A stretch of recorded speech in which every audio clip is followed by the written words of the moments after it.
Praise the Lord. தேவனுடைய வார்த்தை ஊழிய சார்பாக உங்களை அன்போடு வாழ்த்துகிறோம். இந்த லென்த் சீசனில் 40 நாள் 40 ஜெபங்களை பார்த்து கொண்டிருக்கிறோம். அதில் இன்று 8வது நாள் உபவாச ஜெபத்தை பார்க்க போகிறோம். அதற்காக அன்பு சகோதரி glory Maxwell. Praise the Lord. கிறிஸ்துவுக்குள் மிகவும் பிரியமான அன்பு சகோதர சகோதரிகளே, அன்பே உருவான நமது அருமை ஆண்டவர் இயேசு கிறிஸ்துவின் இணையற்ற நாமத்தில் உங்களுக்கு என் அன்பின் வாழ்த்துக்களை தெரிவித்துக் கொள்கின்றேன். 40 days லைஃப் டிரான்ஸ்ஃபார்மிங் 40 prayers.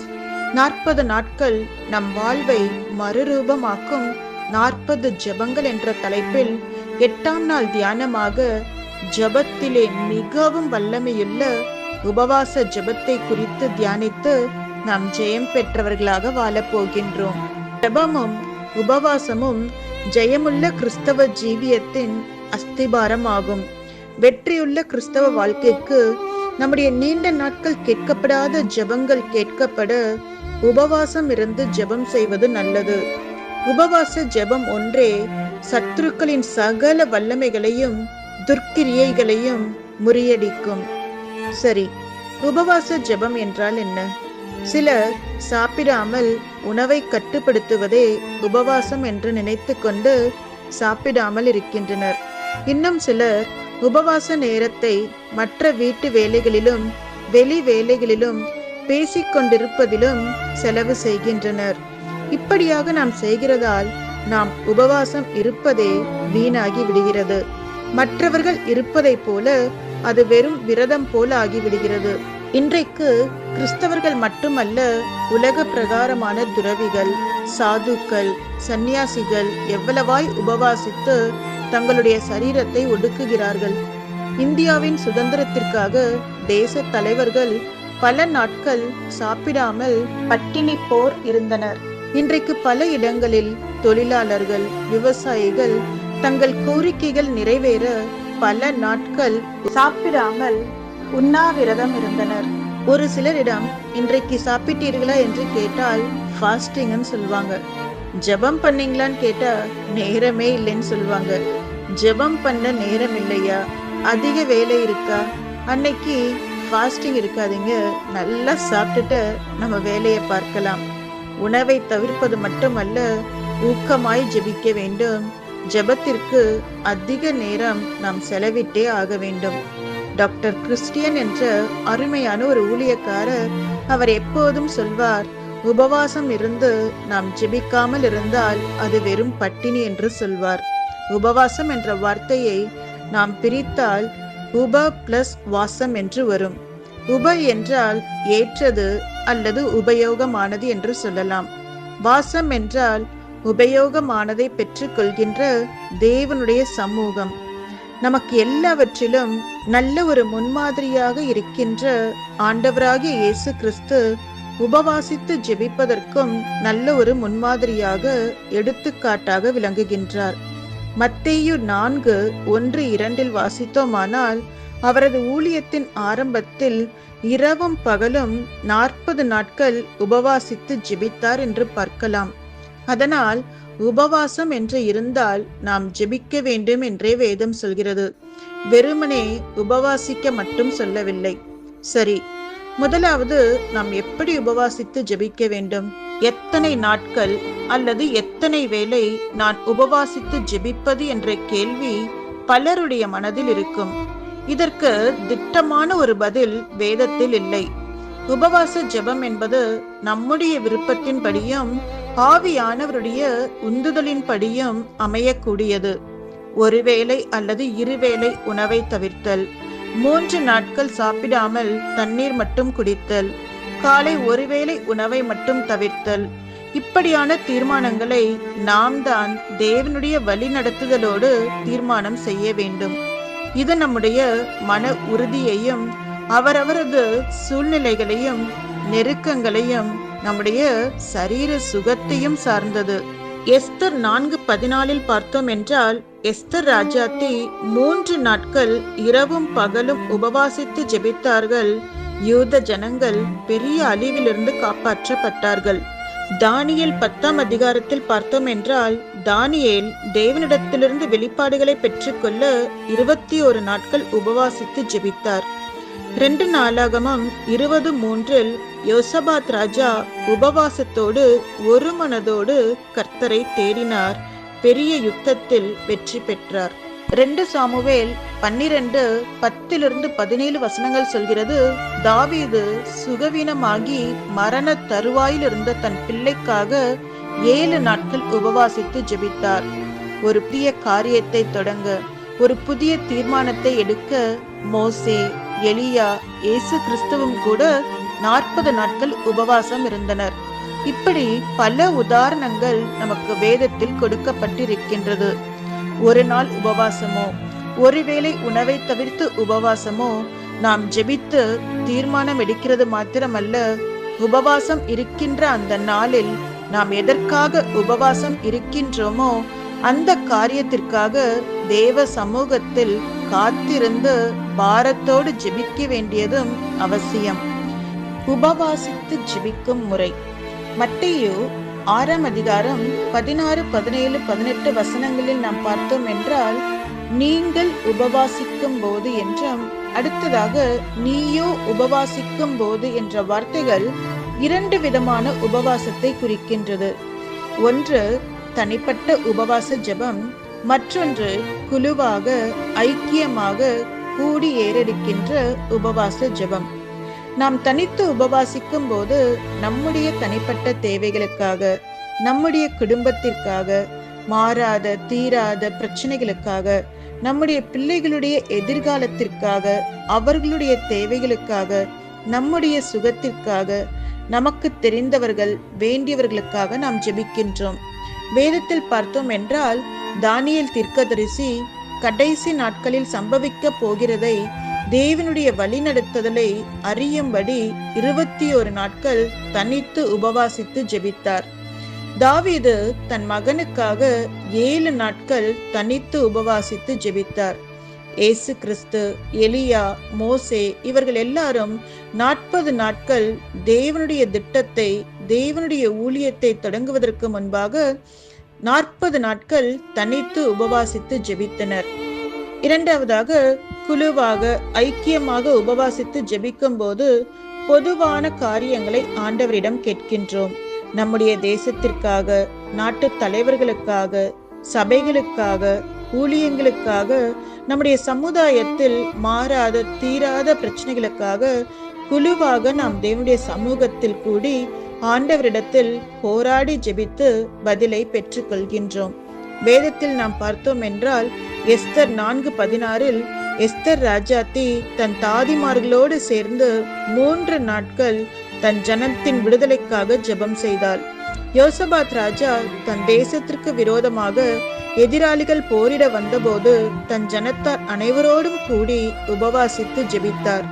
நினைவே பட்டணத்தின் அழிவை குறித்து யோனா தீர்க்கதரிசி எச்சரித்த போது அந்த தேசத்து ராஜா முதல் பெரியவர்கள், சிறியவர்கள் என்று எல்லாரும் சேர்ந்து கர்த்தருடைய மன துருக்கத்திற்காக உபவாசித்து ஜெபித்தனர்.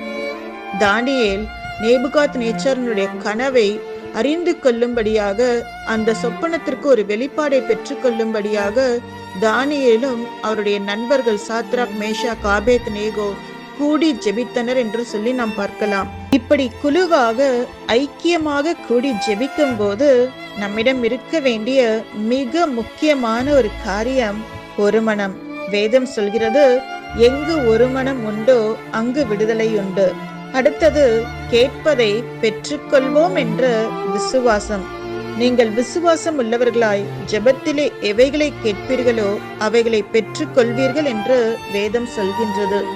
நெகேமியா 9ஆம் அதிகாரத்தில் உபவாசம் செய்யும் முறையை குறித்து நமக்கு தெளிவாக சொல்கின்றது. நெகேமியா 9:2 தங்கள் பாவங்களையும் தங்கள் பிதாக்களின் அக்கிரமங்களையும் அறிக்கையிட்டார்கள் என்று பார்க்கலாம். முதலாவது, நாம் தேவனுடைய சமூகத்தில் கூடி வரும்போது நாம் தேவனுக்கு விரோதமாக செய்த பாவங்களை, தேவனுக்கு பிரியமில்லாமல் செய்த காரியங்களை சொல்லி பாவ அறிக்கை செய்ய வேண்டும்.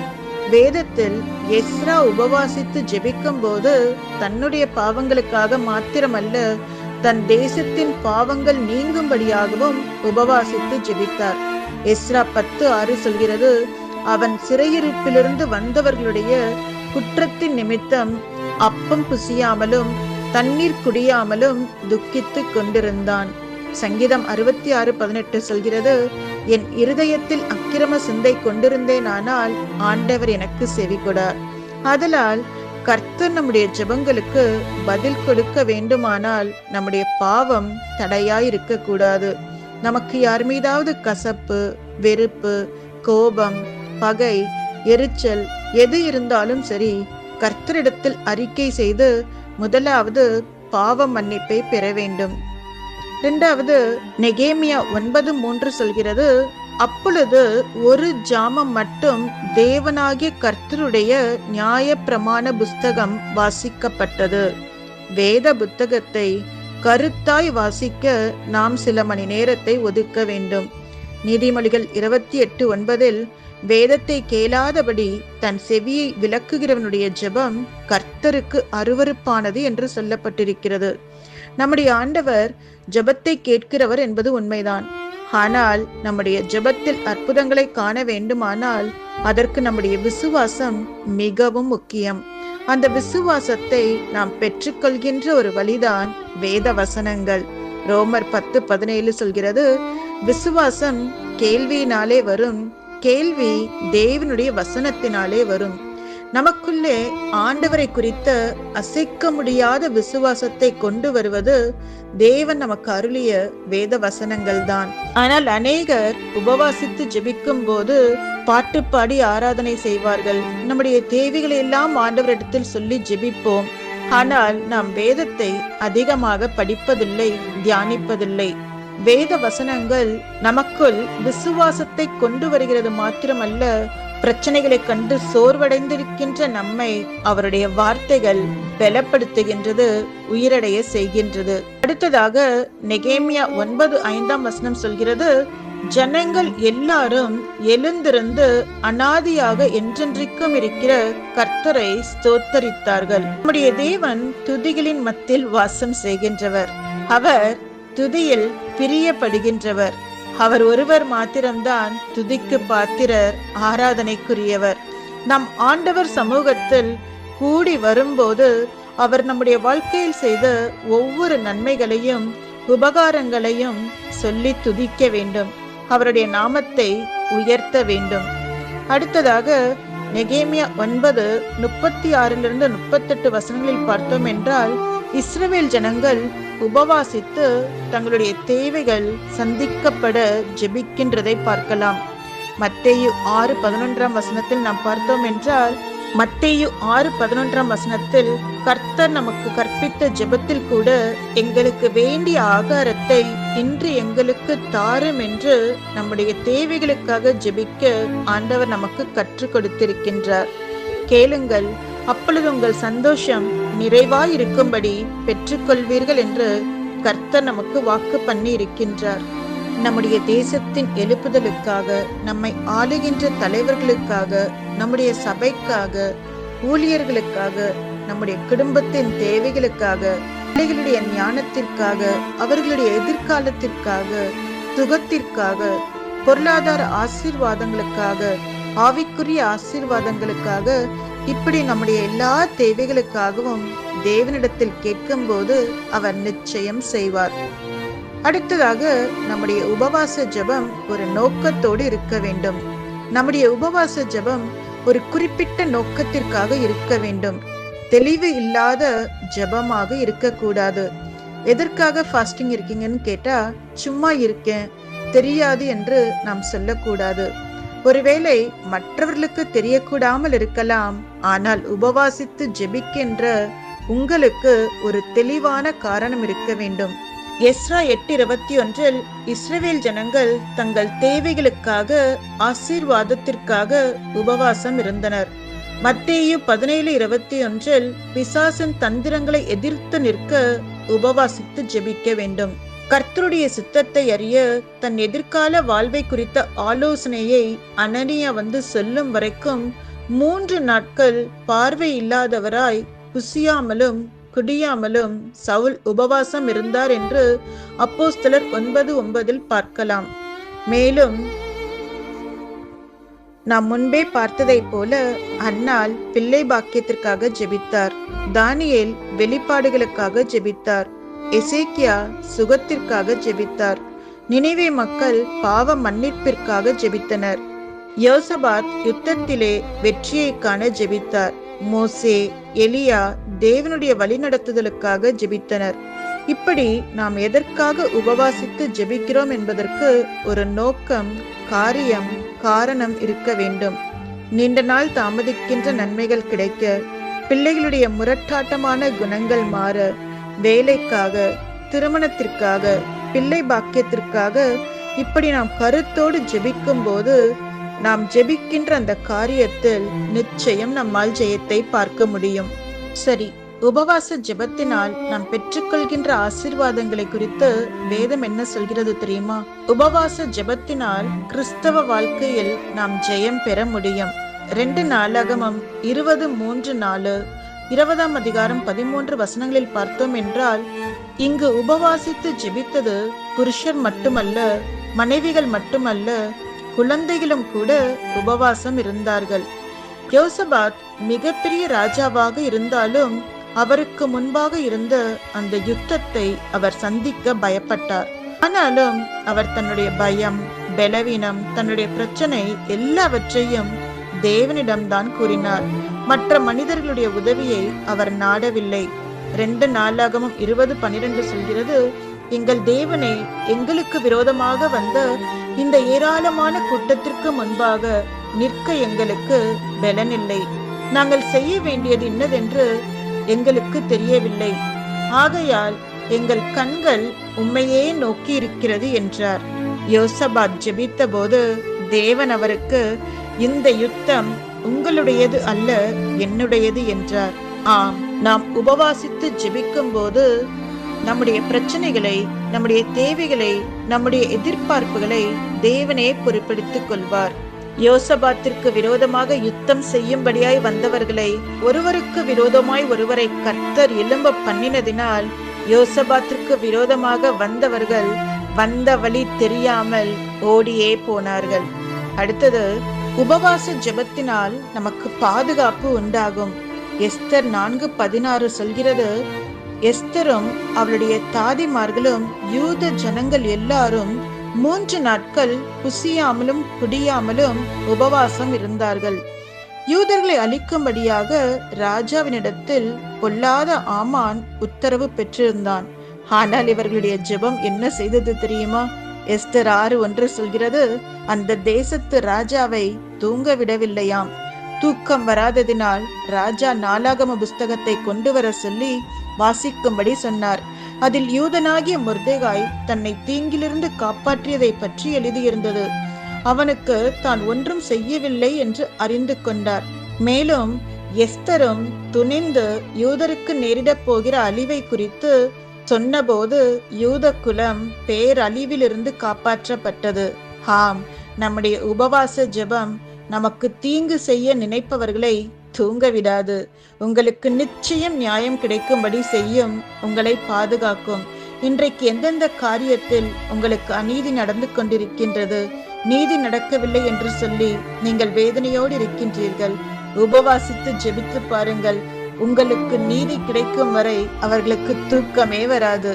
உபவாச ஜெபம் தேவனிடம் நம்மை திரும்ப சேர்க்கும். யோவேல் 2:12 சொல்கிறது, ஆதலால் நீங்கள் இப்பொழுதே உபவாசத்தோடும் அழுகையோடும் புலம்பலோடும் உங்கள் முழு இருதயத்தோடும் என்னிடத்தில் திரும்புங்கள் என்று கர்த்தர் சொல்கிறார். தேவனிடத்தில் நம்முடைய முழு இருதயத்தோடும் திரும்ப உபவாச ஜெபம் நமக்கு மிகவும் அவசியம். நம்முடைய வாழ்க்கையில் பிரச்சனைகள் வரும்போதும் சோதனைகள் வரும்போதும் ஆதி அன்புக்கு திரும்புவதற்கு உபவாச ஜெபம் அவசியம். சில சமயங்களில் சில குறிப்பிட்ட பாவங்கள் நம்மை மேற்கொள்ளலாம். இச்சைகள், கோபங்கள், வீண் வார்த்தைகள், பகைகள், மற்றவர்களை குறை கூறுதல், இவைகளெல்லாம் வரும்போது தேவனுடைய சமூகம் நம்மை விட்டு சற்று விலகி இருக்கும். அப்படிப்பட்ட சமயங்களில் நாம் மனம் வருந்தி உபவாசித்து ஜெபித்து தேவன் அண்டை நாம் மீண்டும் நெருங்கி திரும்ப முடியும். அடுத்ததாக, உபவாச ஜெபத்தினால் பிசாசுகளை துரத்த முடியும். மத்தேயு 17:21 சொல்கிறது, இந்த ஜாதி பிசாசு ஜெபத்தினாலும் உபவாசத்தினாலுமே அன்றி மற்றெவ்விதத்தினாலும் புறப்பட்டு போகாது. பிசாசை ஜெயிக்கும்படியான ஒரு தீவிர சிகிச்சைதான் இந்த உபவாச ஜெபம். சாதாரண வைத்தியத்தினால் தீராத நோய்களுக்கு விசேஷமான சிகிச்சை முறை அவசியமாயிருக்கிறது. சில பிசாசுகள் அதட்டினால் ஓடிவிடும், சில பிசாசுகள் எதிர்த்து நின்றால்தான் ஓடும். ஆனால் சில ஜாதி பிசாசுகள், பில்லி சூனிய கட்டுகள் உபவாசித்து ஜெபித்தால் மட்டும்தான் போகும். முரட்டு பிசாசுகளுக்கு உபவாச ஜெபம்தான் பரிகாரம். மேலும் தானியேல் 10ஆம் அதிகாரத்தில் சொல்லப்பட்டதைப் போல உபவாச ஜெபத்தினால் நாம் தேவனுடைய வெளிப்பாடுகளை பெற்றுக்கொள்ள முடியும். உபவாச ஜெபம் சாத்தானை எதிர்ப்பதற்கு மட்டுமல்ல, தேவனுடைய மனதுருக்கத்தை பெறவும் ஆசீர்வாதத்தை பெற்றுக்கொள்ளவும் மிகவும் உதவியாக இருக்கிறது. உங்களுடைய வாழ்க்கையில் என்ன குறைபாடு இருக்கின்றது? பிள்ளை இல்லையா? வேலை இல்லையா? பிள்ளைகளுடைய திருமண தடைகளா? உங்களுக்கு வரவேண்டிய பதவி உயர்வு இன்னும் வரவில்லையா? உங்களுடைய கணவர் உங்களை அனுசரித்து போகவில்லையா? உங்களுடைய மனைவி உங்களை புரிந்து கொள்ளவில்லையா? கணவன் மனைவிக்குள் கசப்பு வந்து ஒருவேளை நீங்கள் இந்நாட்களில் பிரிந்து வாழ்ந்து கொண்டிருக்கின்றீர்களா? உபவாசித்து மன்றாடி ஜெபியுங்கள். உபவாச ஜெபம் தடைகளை தகர்த்து நிச்சயம் உங்களுக்கு வெற்றியை கொண்டு வரும். உபவாசம் இருந்து ஜெபிக்கும் போது அது நமக்கு மட்டும் ஆசீர்வாதத்தை கொண்டு வருகிறதில்லை, மற்றவர்களுக்கும் நாம் ஆசீர்வாதமாக மாறிவிடுகின்றோம். ஆம் அருமையானவர்களே, இன்றைக்கு நாம் உபவாச ஜெபத்தை குறித்து பல காரியங்களை பார்த்தோம். சோதனை நேரங்களில், சத்ருவின் போராட்ட நேரங்களில், தனியாக, குடும்பமாக, சபையாக உபவாசம் இருந்து ஜெபிப்போம். ஜெய கிறிஸ்து நமக்கு நிச்சயம் வெற்றி மேல் வெற்றியை தருவார். கர்த்தர் உங்களை ஆசீர்வதிப்பாராக. God bless you. எனக்கு அன்பானவர்களே, லென்த் காலம் தியானம் 40 நாட்கள் 40 ஜெபங்கள் என்ற தலைப்பிலே பேசப்படுகிற ஒவ்வொரு வார்த்தைகள் உங்களுக்கு ஆறுதலா இருக்கும், பயனுள்ளதா இருக்கும் என்று நான் நம்புகிறேன். ஆம், இன்று உபவாச ஜெபத்தை குறித்து அழகான விளக்கத்தை, அர்த்தத்தை, நான் எப்படி ஜெபிக்க வேண்டும் என்று பல காரியங்கள் அன்பு சகோதரி குளோரி மேக்ஸ்வெல் பேசினதை நாம் கேட்டோம். ஆம் அன்பானவர்களே, ஜெபம் என்றால் என்ன? ஜெபம் என்றால் நம்முடைய சஞ்சலத்தை, நம்முடைய பாரத்தை தேவனுடைய சன்னிதானத்தில் ஊற்றுகிறது தான் ஜெபம். உபவாசம் ஜெபம் என்னவென்றால் நம்மை தாழ்த்தி அர்ப்பணிப்போடு தேவனுடைய சன்னிதானத்தை காத்திருந்து ஜெபிக்கிற ஜெபம்தான் உபவாச ஜெபம். பொதுவாக ஜனங்கள் எப்படிப்பட்ட கூட்டங்களுக்கு போவார்கள்? ஃபீஸ்டிங் ப்ரேயருக்கு போவாங்க, பர்த்டே ஃபங்க்ஷனுக்கு போவாங்க, மேரேஜ் ஃபங்க்ஷனுக்கு போவாங்க, அல்லது ஏதாவது செலிப்ரேஷனுக்கு போவாங்க. ஃபீஸ்டிங் ப்ரேயருக்கு பொதுவாக மக்கள் போவார்கள். ஆனால் ஃபாஸ்டிங் ப்ரேயருக்கோ வருகிற மக்கள் எல்லாம் சொற்பு தான், குறைவானவர்கள் தான். காரணம், சாதாரணமாக நாம் ஜெபிக்கிறதுக்கும் ஆவியில நிறைந்து ஜெபிக்கிறதுக்கும் ஒரு வித்தியாசம் உண்டு. பாரம்பரியமாக ஒரு புத்தகத்தை பார்த்து நாம் செய்கிற ஜெபத்திற்கும் உபவாசித்து தேவனுடைய சமூகத்தில் அர்ப்பணிப்போடு ஜெபிக்கிறதுக்கு நிறைய வித்தியாசம் உண்டு. சாதாரணமாக ஜெபிக்கிற ஜெபங்கள் நாம் ஜெபித்து விடலாம். ஆனால் உபவாசித்து ஜெபிக்கும் போது, உபவாசித்து ஜெபிக்க வேண்டும் என்று எண்ணும் பொழுது பல தடைகள் வரும். அதற்கேற்ற நேரமும் சூழ்நிலையும் சரியாக அமையாது. ஏன் உபவாசித்து ஜெபிக்கிறது ஜெபங்களுக்கு அதிகமாக தடைகள் வருகிறது தெரியுமா? நாம் நன்கு அறிவோம், ஆண்டவராகிய இயேசு கிறிஸ்து தன் ஊழியத்தை தொடங்குறதுக்கு முன்பாக 40 நாட்கள் 40 இரவுகள் உபவாசித்து ஜெபிக்கும்படி சென்றார். மத்தேயு 4ஆம் அதிகாரம் 3ஆவது வசனத்தை நீங்கள் படிப்பீரானால், அப்பொழுது சோதனைக்காரன் அவரிடத்தில் வந்தான். நாம் உபவாசித்து ஜெபிக்கிறோம்னு தெரிந்தாலே நம்மை சோதிக்கும்படி சோதனைக்காரன் சோதனைகளை கொண்டு வந்து விடுவான். காரணம், உபவாசத்தின் ஜெபத்தின் மேன்மையை, வல்லமையை, அதிகாரத்தை, அதன் மூலமாக ஜெபிக்கிறவர்கள் பெற்றுக்கொள்கிற நன்மைகளை, ஆசீர்வாதங்களை சாத்தான் நன்கு அறிந்திருக்கிறார். ஆதல் தான் உபவாசித்து ஜெபிக்கிற ஜெபங்களுக்கு தடைகளை கொண்டு வருகிறான். மக்கள் ஜெபிக்காதபடி அவருடைய சிந்தைகளை சிதறடிக்கிறான். ஆனால் அன்பானவர்களே, தடைகள் மத்தியிலும் இடர்கள் மத்தியிலும் உபவாசித்து ஜெபித்து பாருங்கள், முற்றும் ஜெயம் கொள்வதாக ஒரு வாழ்க்கை மாறும். நீங்கள் அப்போஸ்தலர் 10வது அதிகாரத்தில் பார்ப்பீரானால் கொர்நேலியுஸ் என்ற நூற்றுக்கு அதிபதியை குறித்து அங்கே பார்க்கலாம். நீங்கள் அப்போஸ்தலர் 10வது அதிகாரம் 30-31 வசனத்தின் படிப்பீரானால் இந்த கொர்நேலியுஸ் ஒரு ஜெபம் பண்ணினார். என்ன ஜெபம் பண்ணினார்? 4 நாட்கள் உபவாசித்து ஜெபம் பண்ணினார். அப்பொழுது தேவதூதன் அவரிடத்தில் வந்து, கொர்நேலியுஸ், உன் ஜெபங்கள் கேட்கப்பட்டது, உன் தானம் தர்மங்கள் கர்த்தருடைய சன்னிதானத்திற்கு எட்டிருக்கிறது என்று அந்த தேவதூதன் செய்தி சொன்னார். அம்மன்பானவர்களே, நீங்கள் உபவாசித்து ஜெபிக்கும் பொழுது பரலோகம் திறக்கப்படும். மனிதர்களால் பதில் கிடைக்காத நிலையிலே பரலோகத்திலிருந்து தீவிரமாக பதில்கள் வரும். சரி, இந்த கொர்நேலியுஸ் எதற்காக அவர் உபவாசித்து ஜெபம் பண்ணினார்? நாம் பொதுவாக பல காரியங்களுக்காக நாம் ஜெபிக்கிறோம். சகோதரி ஏற்கனவே சொல்லியிருக்கிறாங்க, நம்முடைய குடும்பத்தை குறித்து, எதிர்காலத்தை குறித்து, வேலைகளை குறித்து பல காரியங்கள் இருக்கிறது. அந்த கொர்நேலியுஸ் ஜெபம் பண்ணினதுக்கு காரணம் என்ன தெரியுமா? அப்போஸ்தலர் 10:33 வசனம் சொல்லுகிறது, சீமோன் பேதுரை பார்த்து, உங்கள் வருகைக்காக இதுவரைக்கும் உபவாசித்து நான் காத்திருந்தேன். தேவன் எதையெல்லாம் உங்களிடத்தில் பேசினாரோ அதை கேட்க நான் காத்திருந்தேன் என்று கொர்நேலியுஸ் சொல்கிறதை பார்க்கலாம். இந்த கொர்நேலியுஸ்க்கு ஒரு வாஞ்சை இருந்தது. ஆண்டவரை இன்னும் அறிய வேண்டும், அவருடைய வார்த்தைகளை கேட்க வேண்டும், தேவனுடைய திட்டத்தை அறிந்து கொள்ள வேண்டும் என்று தேவனுடைய காரியங்களை குறித்து மிகுந்த ஆவலோடு எதிர்பார்ப்போடு இருந்தார். ஆமான்பானவர்களே, தேவனுடைய காரியங்களை அவர் விரும்பினபடினா தேவதூதர் அவருடைய வீட்டுக்கு வந்தார். ஆமான்பானவர்களே, இன்று கூட உங்களோட விருப்பம், உங்களுடைய எதிர்பார்ப்புகள் என்ன? அது தேவனுடைய சன்னிதானத்தில் சொல்லுங்க. அது உங்களோட குடும்பத்தின் காரியமா இருக்கலாம், பிள்ளைகளின் காரியமா இருக்கலாம், அல்லது ஆண்டவருக்காக வாழ வேண்டும், தேவனுடைய திட்டத்தை அறிய வேண்டும், தேவனுடைய வரங்களை பெற்றுக்கொள்ள வேண்டும் என்ற அந்த வாஞ்சை இருப்புமானால் அந்த வாஞ்சையின்படியே தேவன் மேன்மையான காரியங்களை செய்வார். சீமோன் பேதுரு பேசிக் கொண்டிருக்கும் போதே பரிசுத்த ஆவியானவர் ஒவ்வொரு மேலே இறங்கி வந்தாராம். மேலும் தேவ வரங்களால் அவர்கள் நிரப்பப்பட்டார்கள் என்று மேலுள்ள வசனங்களை நீங்கள் பார்க்கலாம். என் அருமை கர்த்தருடைய பிள்ளை, இன்றைக்கு தேவனுடைய சமூகத்தில் காத்திருக்கிற, வாஞ்சியோடு காத்திருக்கிற உங்கள் ஒவ்வொருத்தர் மேலும் தேவனுடைய வல்லமை இறங்க போகிறது. தேவ வரங்களால் உங்களை நிரப்ப போகிறார். என் அருமை கர்த்தருடைய பிள்ளையே, உங்களுடைய வீடும் தூதர்கள் உலாவுகிற ஒரு வீடா இருக்க வேண்டுமா? தேவனுக்கு உரிதானவைகளை ஜெபிக்கிற மனிதனாக, பெண்ணாக உங்களை அர்ப்பணித்து பாருங்கள். உங்கள் வீடு ஒரு ஜெப வீடாக இருக்க விட்டு கொடுத்து பாருங்கள். நேரத்தை ஒப்பு கொடுத்து பாருங்கள். வல்லமையுள்ள தேவன் மகிமையான காரியத்தை உங்கள் வாழ்க்கையில செய்வார்.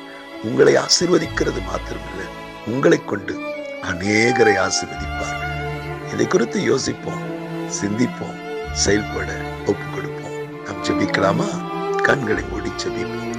அன்பும் இரக்கமுள்ள நல்ல தகப்பனே, இந்த நாளிலும் அவர்கள் வேண்டிக் கொள்கிற ஒவ்வொரு வேண்டுதலை, கூக்குரலை நீ கேட்கிற தேவனாயிருக்கிறேன். பிள்ளைகளுடைய காரியங்களாய் இருக்கலாம், குடும்பத்தின் காரியமாய் இருக்கலாம், எதிர்காலத்தின் காரியமாய் இருக்கலாம், வேலையின் காரியமாய் இருக்கலாம், தொழிலின் காரியமாய் இருக்கலாம், சரித்தல் படுகிற பாடுகளாக இருக்கலாம், ஏன் பொருளாதாரத்தின் தேவைகளாக இருக்கலாம். இப்படியாக உம்மை நோக்கி பார்க்கிற ஒவ்வொருத்தருக்கும் அவருக்கு ஏற்ற பலனை, ஏற்ற நன்மைகளை நீ அருளை செய்ய போகிறீர். பிள்ளைகளை குறித்து இருக்கிற கவலைகள் வேண்டாம், படிப்பை குறித்து இருக்கிற பயங்கள் பிள்ளைகளுக்கு வேண்டாம், சரித்தல் படுகிற பாடுகளை குறித்து, தேவையில்லாத சுகவீனங்களை குறித்து கலக்கம் அடைய வேண்டாம். இந்த நாளிலே நம்முடைய அற்புத கரம் அவர்களை தொழிட்டும். அவர்கள் எதிர்பார்த்த விடுதலை, எதிர்பார்த்த நன்மை, எதிர்பார்த்த சுகத்தை, எதிர்பார்த்த ஆசீர்வாதங்களை தந்து அவர் உள்ளத்தை மகிழ செய்ய போகிறேன். இந்த 40 நாட்கள் ஆண்டவரே, அவருடைய வாழ்க்கையை மறுரூபத்தின் நாட்களாக, திருப்பத்தை பார்க்கிற நாட்களாக, அவருடைய ஆவிக்குறி ஜீவத்திலே, அவருடைய தனிப்பட்ட வாழ்க்கையில ஒரு மாறுதலை, நன்மையை பார்க்கட்டும் சுவாமி. அவருடைய குடும்பத்திலே பார்க்கட்டும், அவருடைய பிள்ளைகளோட வாழ்க்கையை பார்க்கட்டும். அவர் கையிட்டு செய்கிற எல்லாவற்றிலும் அவர்கள் பார்க்கட்டும். நன்மையும் கிருபை பின்தொடர்வதாக இந்த வார்த்தையின்படி நன்மையான நாட்களை காண கேட்க கிருபைத்தாங்க. ஆமென், ஆமென். எனக்கு அன்பானவர்களே, இந்த வார்த்தை உங்களுக்கு மிகுந்த ஒரு ஆறுதலாக, ஆசீர்வாதமாய் இருக்கும் என்று நம்புகிறேன். உங்களுக்கு தெரிந்த அன்பானவரிடத்தில் இதை ஷேர் பண்ணுங்க, ஃபார்வர்ட் பண்ணுங்க. மேலும் யூடியூப் சேனலை சப்ஸ்கிரைப் பண்ண மறந்து போக வேண்டாம். கீழே உள்ள பெல் பட்டனை கிளிக் பண்ணுங்க. கர்த்தர் உங்களை அதிகமாக ஆசீர்வதிப்பார். God bless you. Amen.